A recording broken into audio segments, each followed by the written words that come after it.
Welcome to Liberty's Cage, the America First podcast battling for a justice system that honors our Constitution. I'm Sarah McAbee with my co host Shane Jenkins, and we have a special guest, Sarah Carpenter, with us. Sarah, how are you?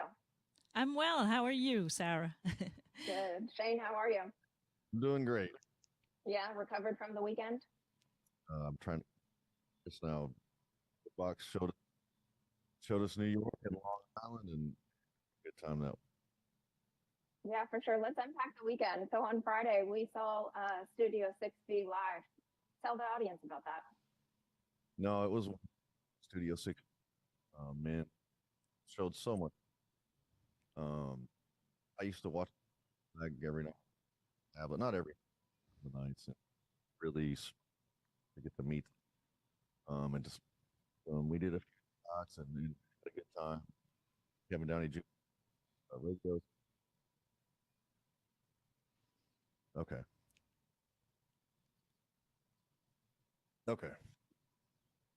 So on Saturday, we got up and we went to New York City and got to see the city itself, but it was really for DVS 7.0's rally. And in the rally, people got to speak and share their story, and it was just really fun because there were so many American patriots there.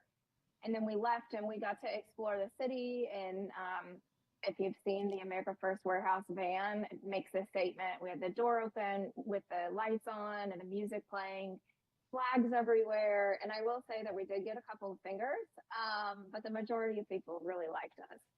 And then after that, we got to launch Liberty Cage with everybody. Shane, is your audio back? I don't know. You can look at it right now.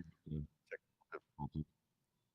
Well, we got to launch Liberty's Cage with a live and in-person audience, which was really fun. And we can't thank everybody enough for showing up and supporting us.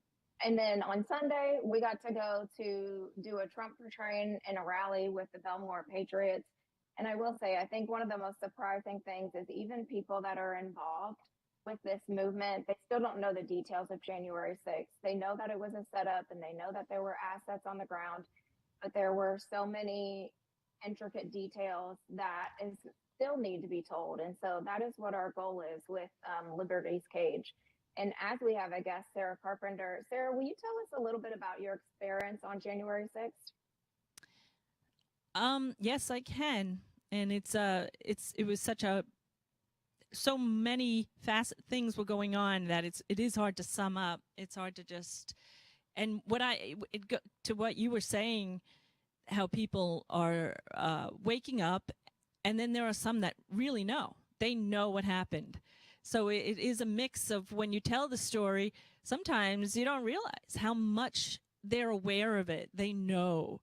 And then you have people that just buy the whole lie of what transpired. So for me, I was looking for police that day, being a retired police officer. I was concerned for the Capitol. I was concerned for the fact that our election was stolen. And when the Capitol Police were breaking protocol and not acting in obvious ways that police officers who are to be acting, especially on a day like that, it really brought up my concern. And I went into the building on invitation by the police. When I found them, they waved me, showed me the door. That's a huge building. I would never have known how to get in. And so when I found the police, they showed the door. The open door, went in. And from there, you know, to this day, I still want answers as to what happened. Yeah, I think not only January 6th defendants, but Americans as a whole deserve answers into January 6th, going all the way to Nancy Pelosi denying the National Guard. I mean, you see what's happening right now in our country, and yet they want to say January 6th is the same thing as 9/11 and worse than Pearl Harbor. And I will say, Sarah, that I think it's very disheartening that you were on the ground on 9/11 and on the ground for January 6th, and they compared the two. You know, it's almost like God really has his hand in this, because I think he's making it so in their faces, giving them maybe even the opportunity to say, hey, you're lying. People are not going to go along with this any longer. And so much so that he positioned some of us supernaturally, really. I mean, even the day of 9/11, what brought me down there was through his grace, through his power, the courage through him.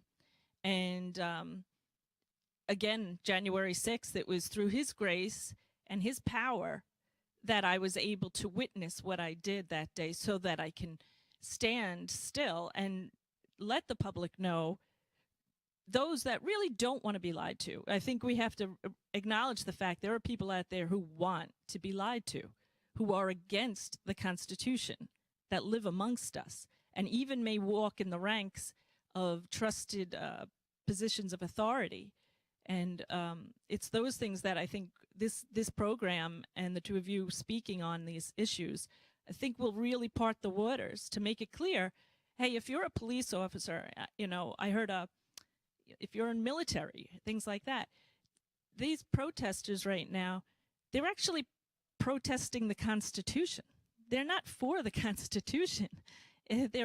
What they're doing is essentially protesting the Constitution. I think it could be brought down to that simple. That's a very simplified way of looking at it, but I think there's maybe some, if you're going to simplify it. What do you think? Yeah. What do you Oh, think Shane, go ahead. officers behave? They even law enforcement, so it gives you. And I mean, I opinion about it, but I was years. Yeah, Shane, it's maybe the weekend, huh? The weekend got us. You're still breaking up a little bit. You're hard to hear. Sarah, you're having that problem as well? Is that, can you? A little bit, but it's other things, but that's okay. It just means that you have to come back to New York and do it live and in person more often. Yes. Okay, Sarah, so will you tell us a little bit about, so from January 6th on, did you find out you were on the FBI wanted website, or how did that look for you? It was almost immediately that I was taken aback. It was inside the building that, everything was happening so fast, but it was that recognition inside the building, like, oh my God, this is happening. Look what's happening, and even when I left the building, I was under huge amount of pressure from what just took place. And, your brain's trying to catch up to what's happening. And it was on the ride home that their narrative was already in play. I left as soon as I left that building, I wanted to get home. And on the drive home is where I found out their narrative was already put in play, that we killed a police officer, that we insurrected, all these things. And I thought, and either God gave me the divine, the grace again to keep calm and to know, we know their playbook. We know that they do this, or at least maybe those who were awake a little bit before others, we see their game and how much control they have over the narrative in the media. So they were able to just splice in that whole 9/11. As a matter of fact, when I was in the building, a man whispered into my ear. And that's why I even brought up 9/11 inside the building, because I said, I was at 9/11. This is nothing like 9/11.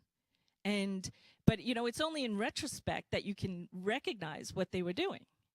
So I really tried to say, okay, you got your narrative. I'm giving out mine, and mine is the truth, and I'm going to stick with it. As much as they tried to bully, they tried to manipulate, they threatened, the threats that I was receiving from my own federal attorney. So when were you arrested?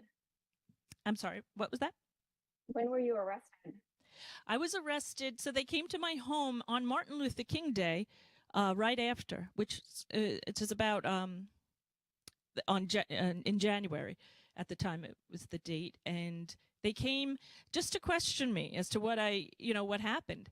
And I was they were like, we're family, let's talk. And I'm thinking, okay, yeah, we're family, come, let's talk. So I gave them all the facts of what I had seen. Now at this point, I saw what they were doing, and so I gave them, and not knowing, like I didn't recognize how bad it had become, because I thought, okay, if I tell them, like I saw a man on the front lawn steering people this way, I couldn't find police, I knew, like this wasn't right. And they knew. When they heard me, that officer knew. He said, oh, like they recognized it was entrapment, that type of thing. And they left. And I thought, good, maybe they're gonna, I didn't recognize how badly the FBI had become. They came back. They came back full force. Yeah, for sure. Shane, can you jump in? Helicopters. They came back like a month. I forget. 2 months later. Just went through the whole house. That'll take a few minutes to talk about. I'll cut myself there. They used a X against you. Am I still cutting? They used the what against? Could you say that, Sarah? I couldn't hear what Shane said. No, I have an echo on mine end. Yeah. They definitely used. Well, I think that in just to sum it up, it was traumatic what they did to me and my son, especially thinking, we're supposed to be family. You're right. We're supposed to be family. Why are you treating me as if, so, but God's going to do a miracle. Yeah, he is. And when we get back, we're going to talk more about the DC jail and what happened in that with the constitutional rights denied.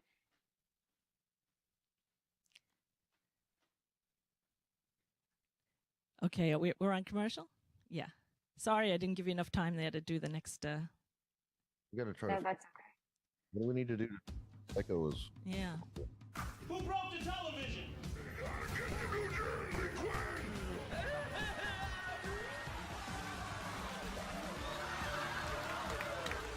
Can we laugh at that? Sounds a little mean. As of this week, public gay sex will now be mandatory. Am I the only one that could see his lips move? Cheekbones, baby. Sorry, maybe I overreacted.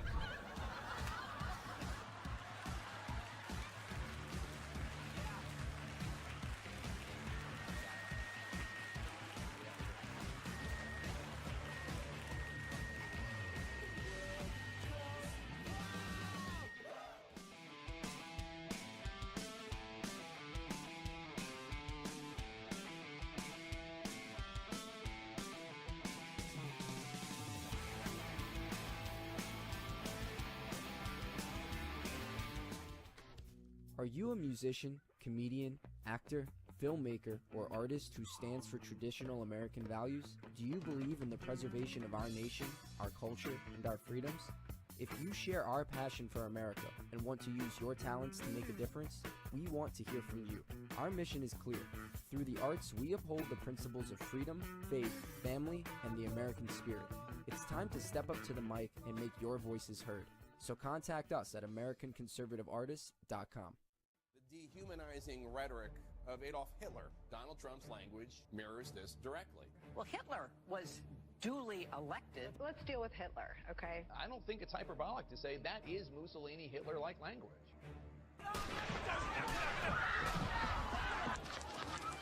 You say Nazi enough times, someone's going to actually have the guts to do it. Donald Trump would invoke Adolf Hitler. What percentage of this event happening was due to Donald Trump's rhetoric? Don't miss Trump next time.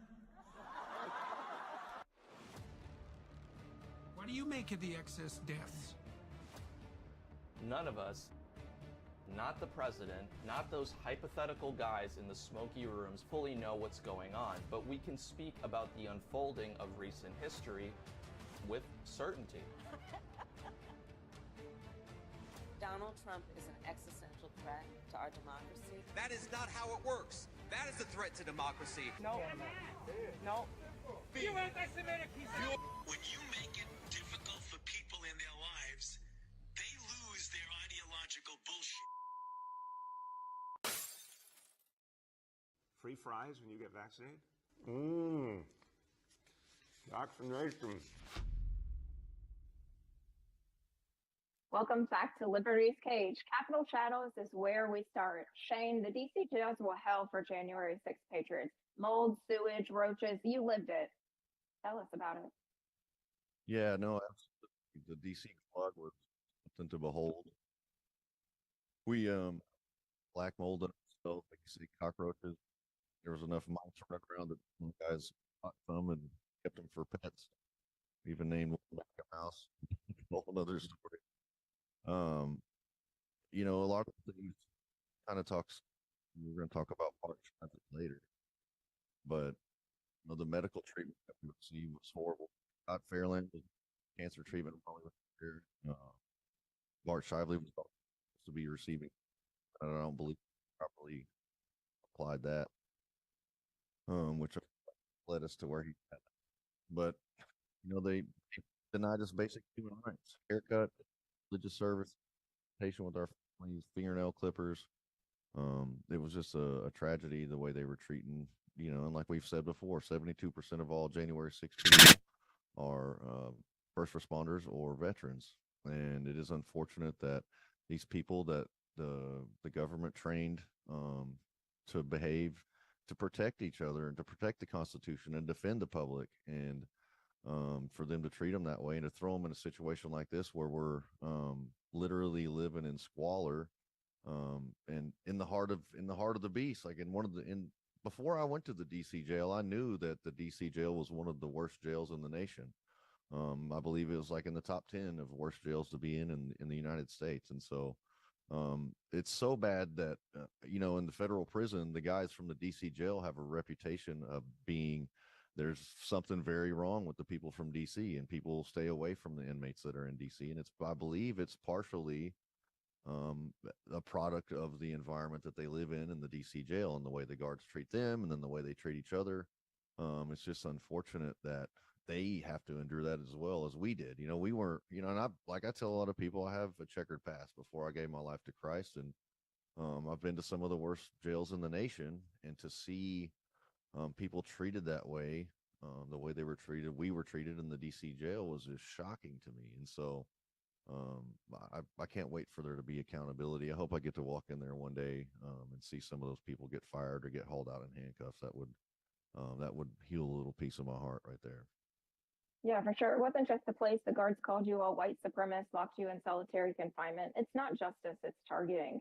And that really only happened for January 6th defendants, because I believe you guys could talk to other pods through the windows, through the vents, through the walls. And when you guys were locked in, they were not. Is that right?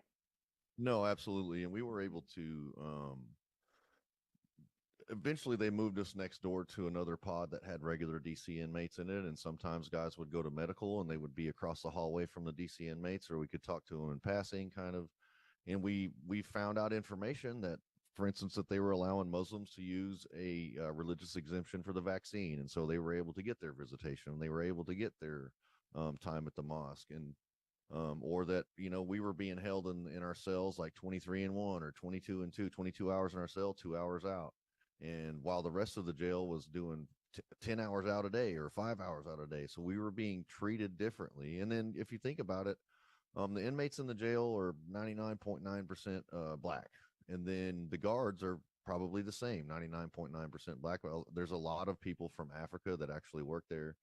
But you know, you label somebody a white supremacist and a domestic terrorist, and then you've got this this victim mentality that they came to our house in DC and they attacked our city. You know, like there's like a vendetta. The guards took it personally, even, and that was the same thing in the jurors in my trial. They take this stuff personally, and it put us in a very dangerous situation. And for instance, they were like Lonnie Kaufman and Scott Fairlamb had to be shackled. Like when we first got there, we were shackled. Everywhere we went outside of the pod, we were shackled and handcuffed, while all the other inmates were not shackled and not handcuffed. So they were moving us around through other inmates while we were restrained, because we were the worst of the worst. We were the domestic terrorists, and it was very dangerous. And the guards have even told some of the guys, like, if those guys jump on you, there's nothing I can do to help you. And so it was just a very, you know, and it frustrates me. And like I've said about the FBI, I wish somebody would have slammed their badge on the table and said, you know what, I'm not going to treat these guys differently. And thank God, one of the officers up there in particular, Officer Abdullah, treated us. He's a Muslim, but and a black man, but he saw the humanity in us. He was worried about our mental health. He saw what we were going through, and he was the one that we finally talked to, and he let us have Bible study. And he's a Muslim, but he let us have a Christian Bible study. And so, and that's kind of the angle you and I are attacking on this prison reform thing. We want somebody to think outside the box, and somebody have the courage to stand up and see the humanity in these people, regardless of what they're in there for, just because it's the right thing to do, and it's what Jesus would do. And if we want to live and be ambassadors for Christ, then we need to treat people accordingly. And I think that's, once you kind of get corrupted and you get this power of you're a guard now in a prison, and you just feel like you can act any kind of way, and you have this power over people, and that's a dangerous thing. You have to see first the humanity in them. You have to see the Christ in them, or just see that they're a person going through a hard time. They're in jail and they're being crushed by the government. You would think that they would empathize with you, but they don't. They're so used to the other side of the jail just beating the crap out of the inmates and dragging them to the hole, and it's basically like a war. They're very confrontational with the other inmates. They had to kind of, after we raised so much Cain in there, like, passively protesting and organizing our families and having enough people call Congress and come up there to the jail and everything, they finally kind of just stepped back from us and were like, we can't mess with those guys because they're going to get us in trouble, or they're going to get Congress people in here, and they're going to bring awareness to it. And even so much to the point when Marjorie Taylor Greene and Louis Gohmert came into the jail and saw the conditions that everybody was living in, they ended up shutting down part of the other side of the jail and shipped 400 inmates out of the DC jail because it was so awful. So the guys were thinking, they were like, man, once the inmates saw that, they were like, thank you guys are J6ers, man. Thank y'all for getting them to shut down that part of the jail, because it was horrible over there. And they don't care. The guards are just coming in there to do their job and go home and get their paycheck. They don't give a damn about it. And so, we have an opportunity to change it, and I think that's what we're going to be doing. Did you ever feel like there were any moments that they were not trying to break you all, but that the fact that you guys did sit-ins, were there any moments where you were like, oh, hell, it's going to break loose in here? Well, it got to the point to where it was like, what else can they take from us? And we're in here together, and sometimes you got to stand up. And I thank God that the men had the courage, and some of us had, the foresight and the leadership to be able to just say, we're going to passively, in an organized manner, protest what these people are doing to us. And so, yeah, I mean. And did that help? Did things change after you guys did those sit-ins and had those town halls? I would love to say, yeah, they did. They brought the U.S. Marshals in several times, but we did get a lot of attention to Congress, and it was kind of a thing where you just kind of got to go through the process, and you got to document.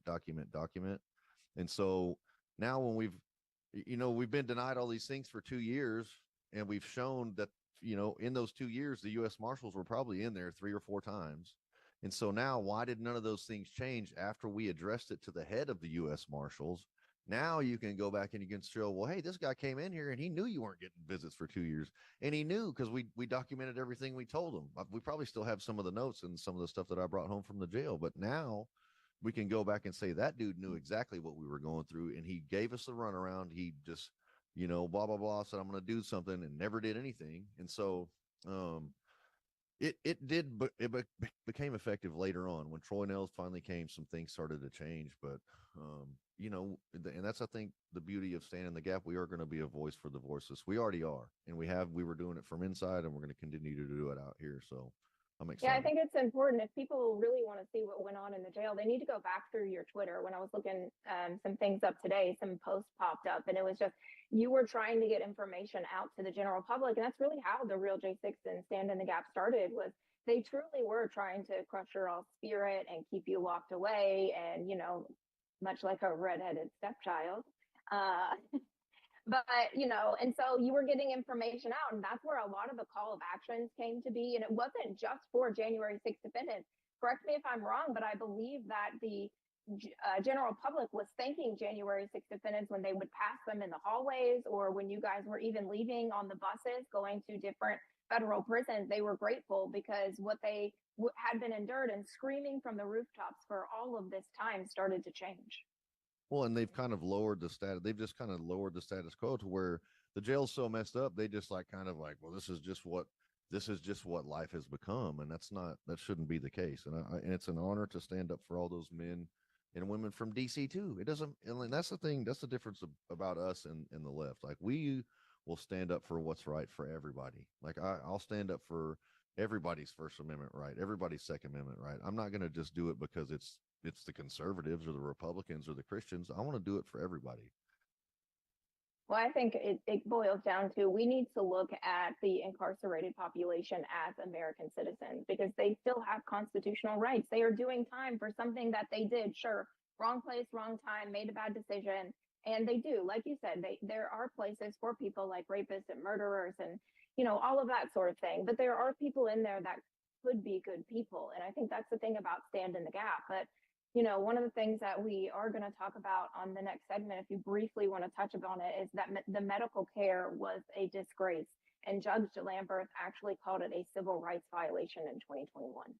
No, for sure. And there's many, many instances where we could talk about that, whether it's Christopher Quagland and his, I forget what you call it. He has, he can't eat gluten, but I don't remember what that's called. But to Scott Fairlamb, to my shoulder being broken, and then they said that was a previous injury.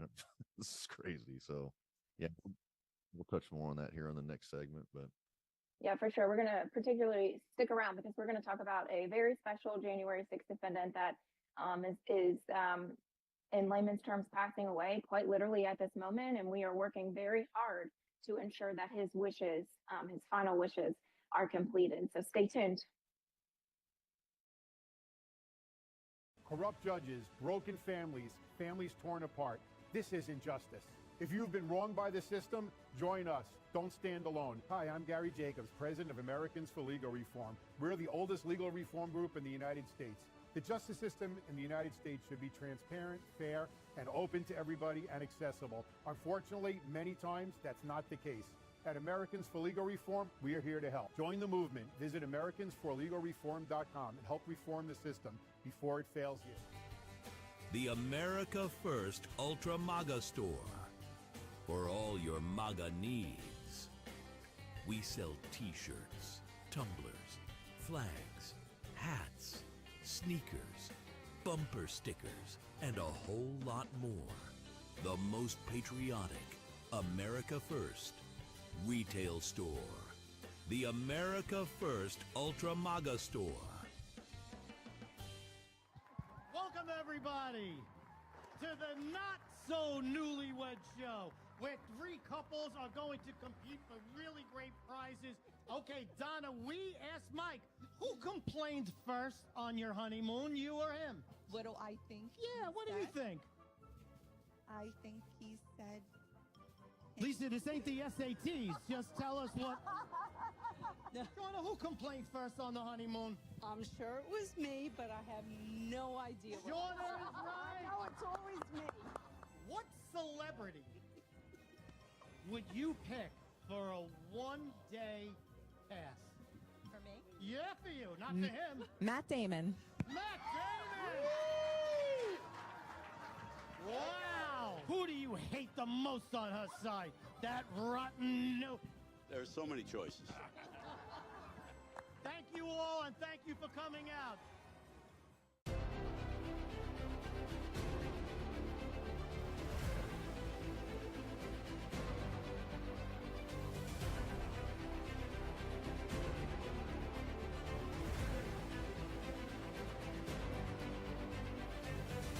Hi, my name is Elena Ruseva, aka Megalangela. Please check my art at www.megalangela.vip.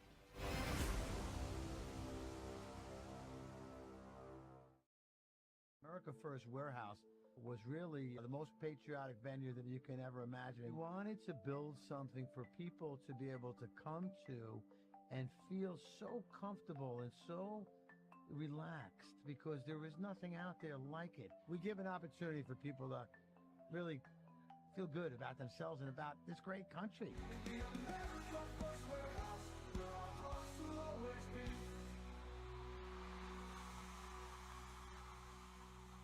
Welcome back to Liberty's Cage. I told you we were going to talk about a very special January 6th defendant, and Bart Shively is a hero.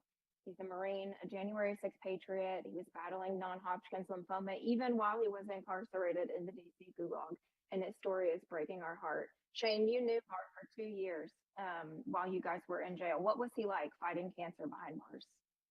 Bart was a happy guy. He's a big old teddy bear. He's a big man. He's at least my size, maybe a little bulkier. I'm like 6'1", 250, but he's a big, jolly giant. He's a sweetheart, and he really had. I think he was diabetic or borderline diabetic, and the food they were feeding us was horrible. And if you got on a diabetic tray, it was way worse than regular food. And so I can only imagine fighting cancer and getting the poor treatment that he was getting. And when he did get chemo, I don't know if I've never had chemo, but I've heard how awful it is. And so he didn't really show it. He didn't show that he was going through that. I know it had to be horrible, and it was bad there. He had lesions and stuff breaking out on him. It was just a heartbreaking to see, to know that. I didn't know that you knew that he was a Marine for 7 years, I believe. And it's really sad to be crushed by your government, and then on top of that, to be having to deal with cancer and chemotherapy, like going through all that and lose everything.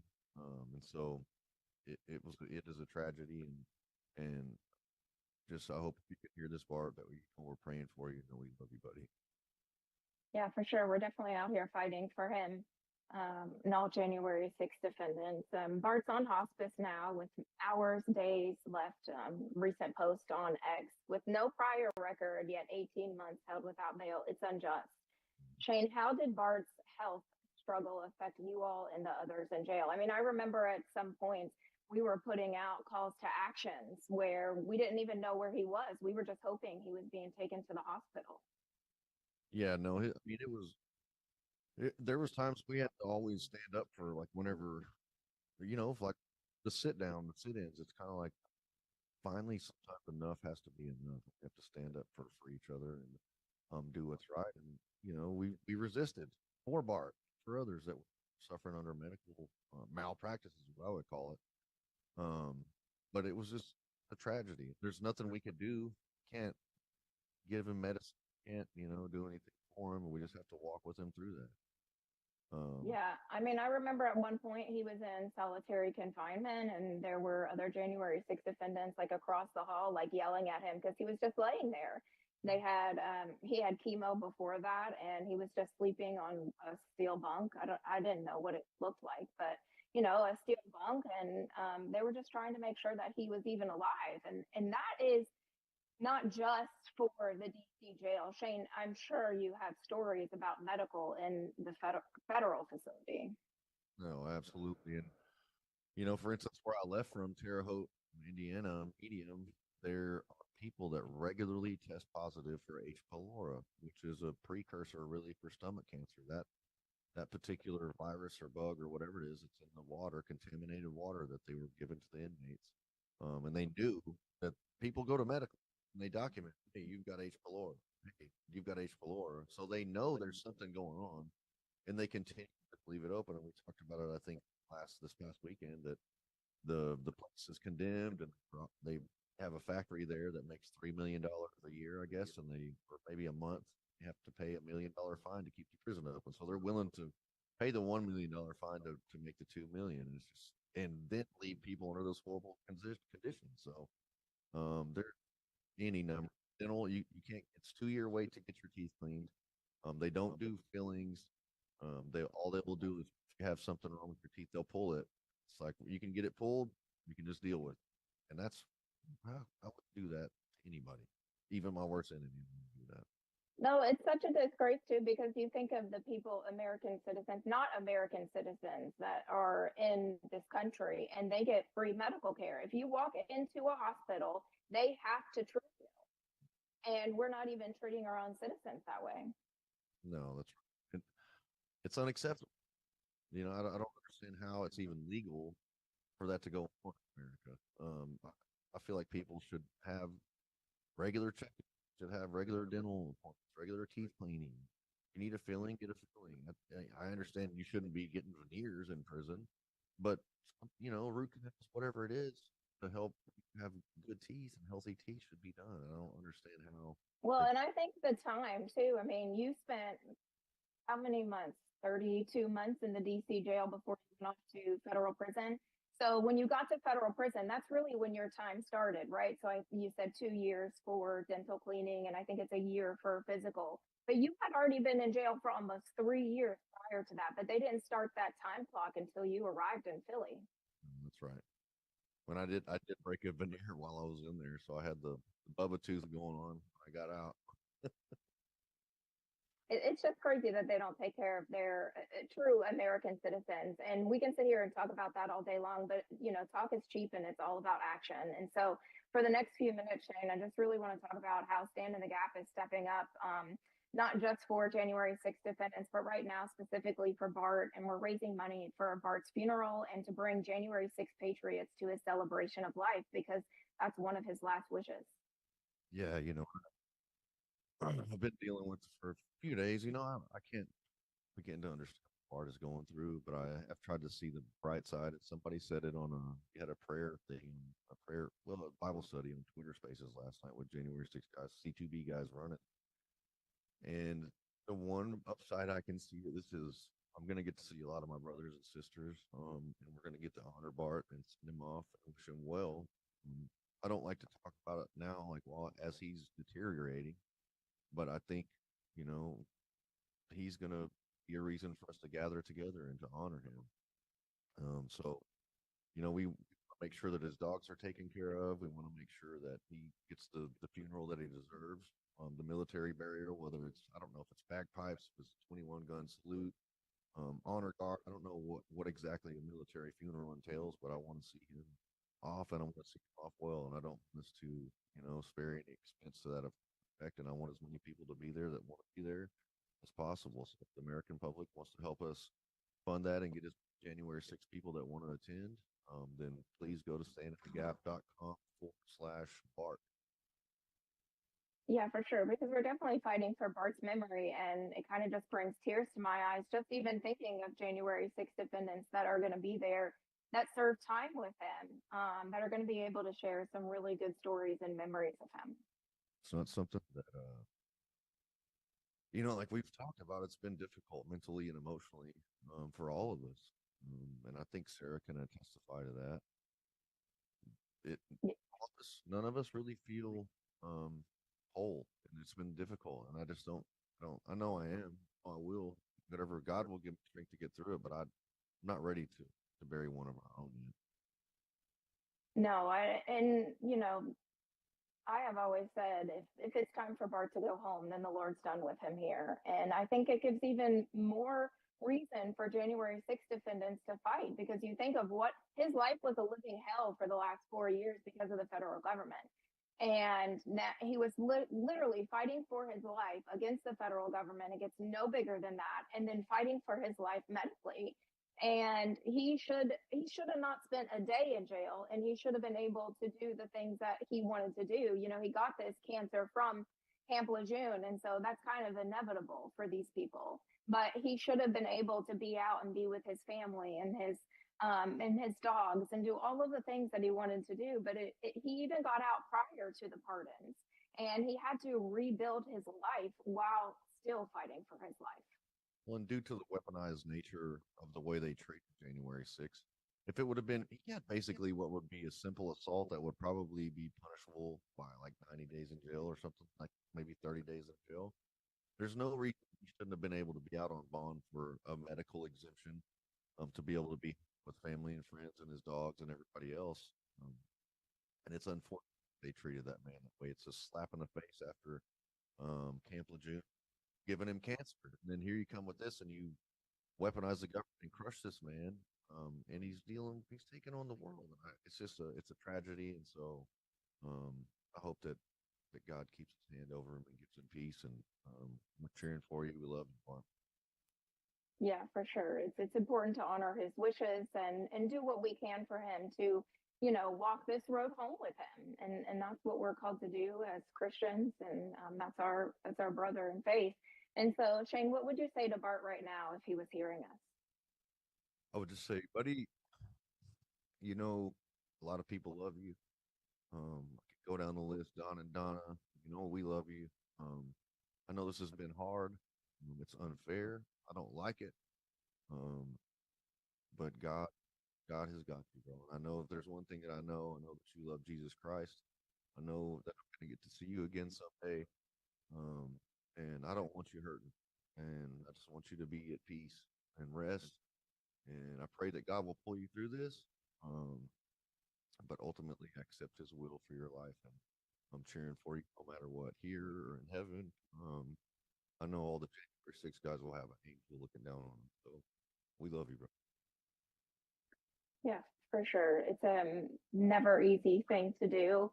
But I heard this morning that he had visitors yesterday, and there's a couple of things that made him smile, and that's what brought him through to this morning. And he was up walking around, and so you just really never know. So we're asking the American patriots to rally around us again, to fight for Bart, to pray for Bart. Like Shane said, you can go to standinthegap.foundation/Bart. You'll read a little bit more about him, but on there is our donation page, and 100% of your donations that you give through that link will go to Bart and his family and all of the different things that we are doing to help walk him home on this journey. Yeah, for sure. So when we get back, Shane, sorry, go ahead. When we get back, we will talk more about reintegration, and we're going to pray for Bart together. So stay tuned. I told you this was crazy. I'm out of here. No do that. Free stuff for all. Don't have to be such a downer. You bow to the master staff. Come to me. Oh my goodness, guys from Jersey. Hi. How you doing? Fuck up my stage.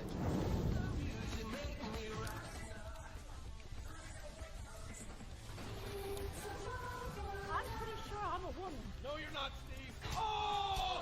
Oh!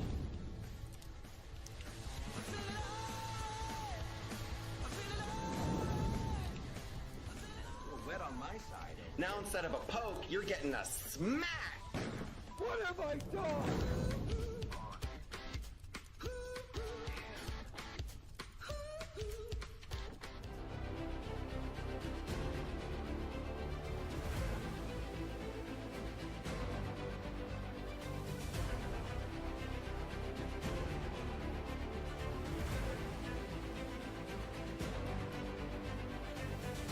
Hi, my name is Elena Ruseva, aka Megalangela. Please check my art at www.megalangela.vip.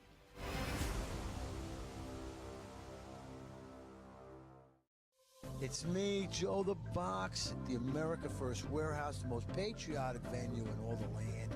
We just finished up 2 incredible parties like you wouldn't believe. Packed house, sold out. Hey, Scotty Lebedo. This is a nice piece from Scotty, huh? That's what he did. Now, I did tell you that we was in the America First Warehouse, but no, we're not. We're here at the America First Motor Club. Come on in Sunday mornings. We love America. America First, everybody. Come on and see us.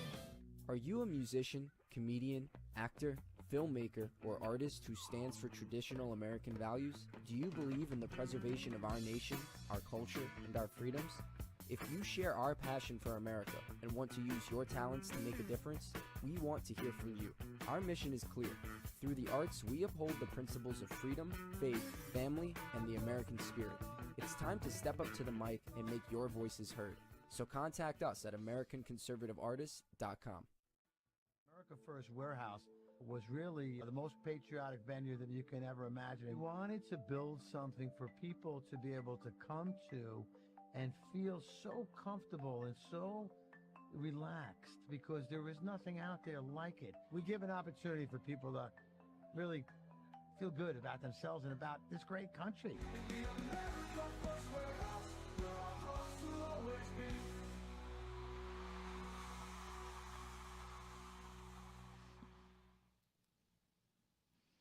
Welcome back to Liberty's Cage. Sarah, before we broke, you wanted to talk about, you were in a women's federal prison. So can you give us that point of view?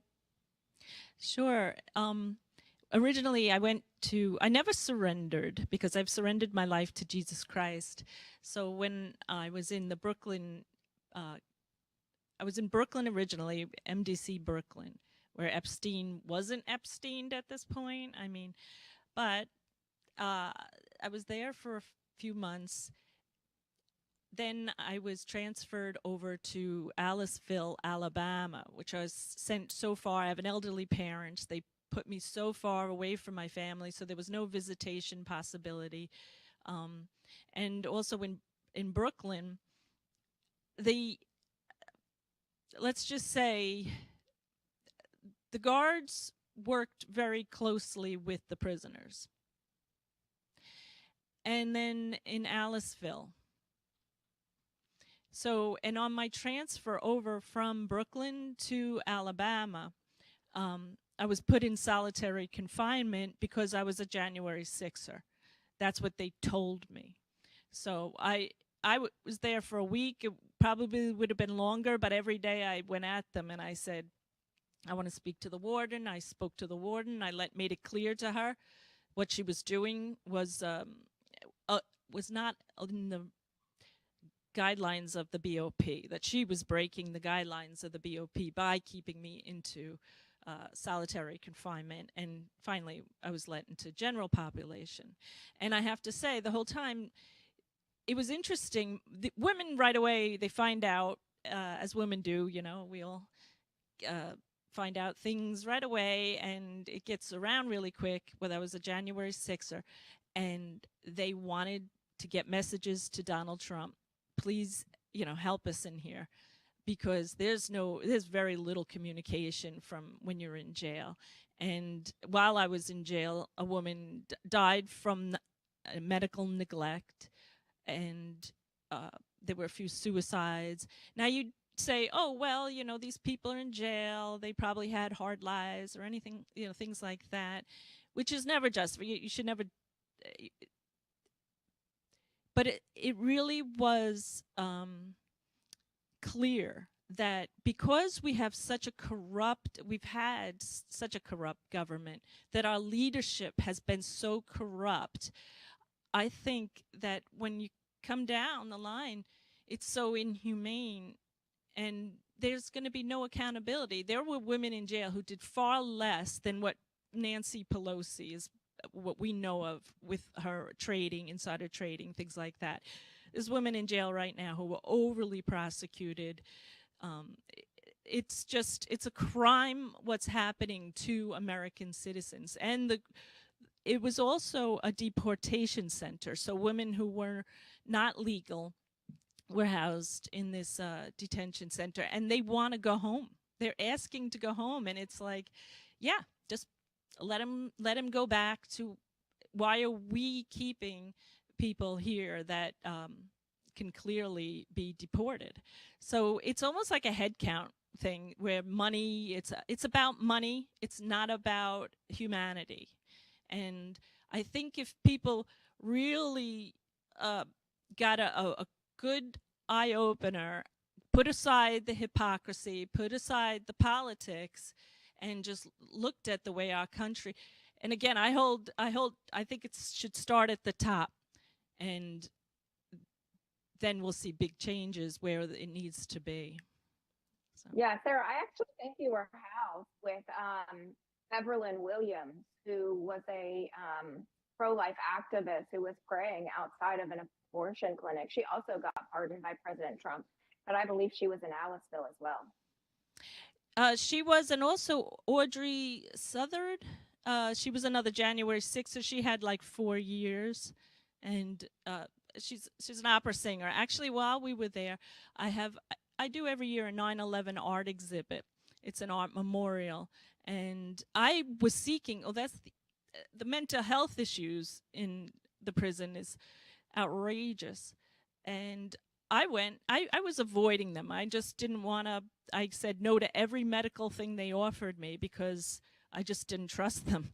But if you were going to be there a long time, you need medical care, and the medical neglect was how they operated. and also the mental health care. So prior to 9/11, I went and I sought help because I said, I really don't know how I'm going to handle this right now. And one man laughed at me when I asked if they did any type of 9/11 memorial, and he was a reverend, and he laughed at me. No, we don't do. And I thought, my God, what a bizarre response, you know? So I held my own 9/11 memorial, and Audrey sang the national anthem. It was really moving. It was beautiful. We did a little prayer group, and it was. But it really, I think. Yeah, I love the camaraderie behind bars with January 6th defendants. You know, we can talk about that on another episode. But you know, there were hopium dens that were done in D.C. and really just how January 6th defendants bonded and really helped. Shane, you can talk about that and attest to how it was in D.C. and then when you went off to federal prison and you were by yourself. Yeah, no, I think about it. We were talking about the book of James versus count it all joy when you encounter trials. I think that those moments, like Sarah just shared about, are making a joyful moment, even, you know, though it's about a tragedy of 9/11 and all that, but you found somebody, a sister, and you guys honored the fallen from 9/11.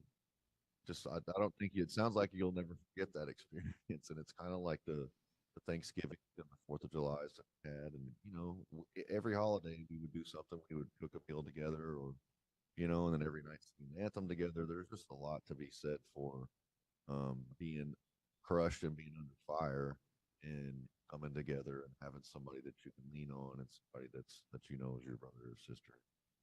Just to throw in too, there's January 6th that I've been in contact with that I didn't know prior. I don't know, but they lost parents. Some lost family members. And they were not given phone calls. They were not able to see. So I don't have all the.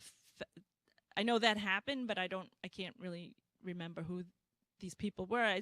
So there's so many people we need to acknowledge that went through things that should not have been. Well, even you speaking to that, John Mellis's father passed away. John Mellis was in jail with me. Dan Caldwell's mother passed away while we were in the D.C. jail. While I was in federal prison, my close friend, Ann Dolby, who was taking care of all of my financial things on the outside for me, and who I know from church and Bible study, she passed. And it was just like, man, to think that we would have been able to be with our family, our friends, and our loved ones in those situations if it was not for the way this January 16th was weaponized against us. Because it was, at worst, a protest that got out of hand, you know, and in other direction, it was insurrection and an entrapment operation to cover up a stolen election. So I feel like what they say on 9/11, so you got some explaining to do. That they can compensate us and make sure that our families and friends are made whole.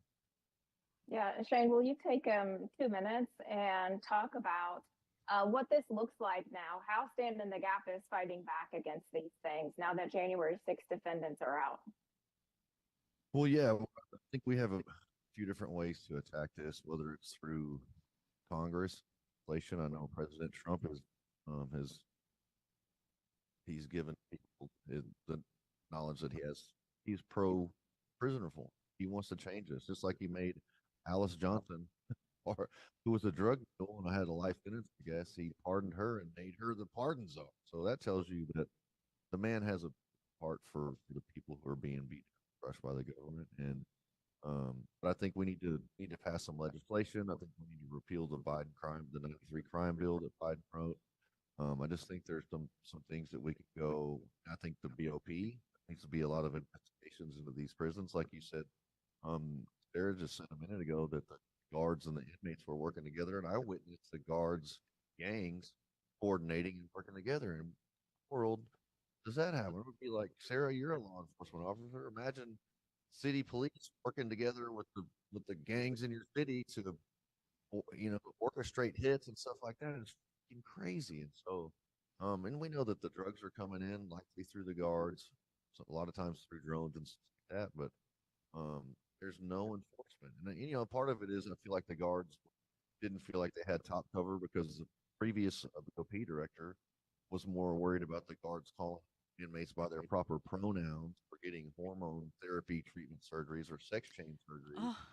And she was about protecting it than having her guards back, because the guards are not going to put their neck out on the line when they know that this director is not going to give them top cover. And so they're like, we're just going to stay under the radar. We're going to do minimal work to just get through the day and get for our families and keep our jobs. Just real quick thought on that. There were men in my prison. I just have to throw that in there as inmates. Yeah, for sure. It's crazy. Where does that in America, of course? Yeah, for sure. So Stand in the Gap is fighting back, and we need your help. We need American patriots to come alongside of us, people to offer their services to us. You know, this is a big battle that we're fighting against the federal government, one of the biggest programs. And will you take the last 45 seconds, and we want to come together and pray for Bart? Yeah. Lord, we love you. We thank you. We lift our brother Bart Shively up to you, God. We just ask that you give him peace, heal him if it's your will, Lord God. We trust that we know you're a healer, you're a redeemer, you're a restorer. And if you will, restore our brother. And if it's time to call him home, Lord, then take him home. And embrace him to your chest and love him like we know you do. We just ask you continue to watch over him and his family and just give him peace, Lord. We thank you for all that you do in our lives. In Jesus' name we pray. Amen. Amen. Amen. Thank you for that. Sarah, thank you so much for joining us on this show. And Shane, as always, it's good to be your co-host. Join us next week on Liberty's Cage as we continue to uncover January 6th. Yeah. God bless y'all.